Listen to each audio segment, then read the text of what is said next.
So, you know, I was speaking to another international team manager, and he made an interesting statement, and he said he spoke to one of the senior people in your team right now and said, you know what, if you're going to have 24 teams in your local structure, it's not going to work because you're going to have a lot of garbage in and garbage out. That in a country like Sri Lanka, you can't have more than 4 teams. Why are you having 24? Is that an issue? Do you see that as one of the things? Yeah, because we're playing quantity rather than quality. Simple as that. We're diluting the talent. Guys are not being pushed. They're not being tested at domestic level, at first class level. My biggest, in my proposal, the biggest problem we have is we don't use any of our international venues as our first class venues. So some of the boys don't even have experience playing in those venues. That should be a home advantage for you. Correct. And I remember my second last series against South Africa when Dick Waller made a debut at Gaul. He hadn't played a single match at Gaul Stadium. Incredible. And Quinton de Kock came from South Africa and he made his test debut as well. Yes. So both these guys are alien to the conditions. And we had a guy from Kandy who played his first class cricket in Colombo for club and hasn't played a match at Gaul International Stadium, and he made his debut. So these are simple things that we can easily rectify and find a solution for. But that shouldn't be just for our first class cricketers. That needs to go down to our under 15s and under 17s and under 19s. They should be using our international facilities now at a provincial level. I probably disagree with you. I think we can have 5 teams, 75, like if you take 15 players in a squad, that should be your top 75 players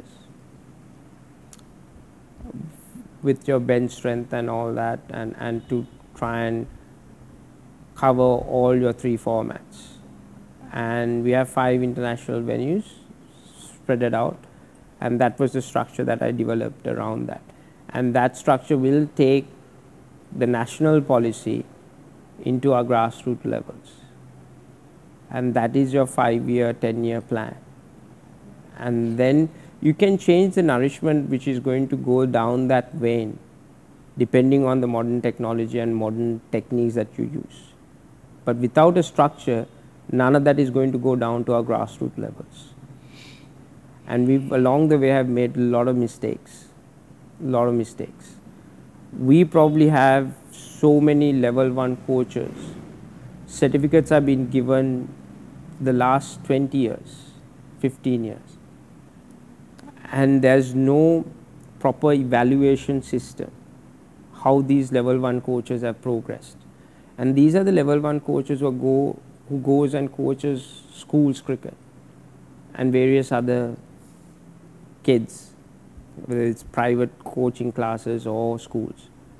So if there's no evaluation structure to see whether they're doing the right thing after year 1, year 2, year 3, like that, we are producing bad cricketers at that level.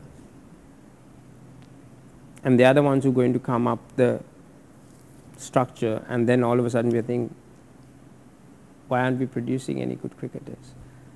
But we've created a lot of loopholes in our system over the years. And that's something that we need to sit back and re-evaluate and think, have we made decisions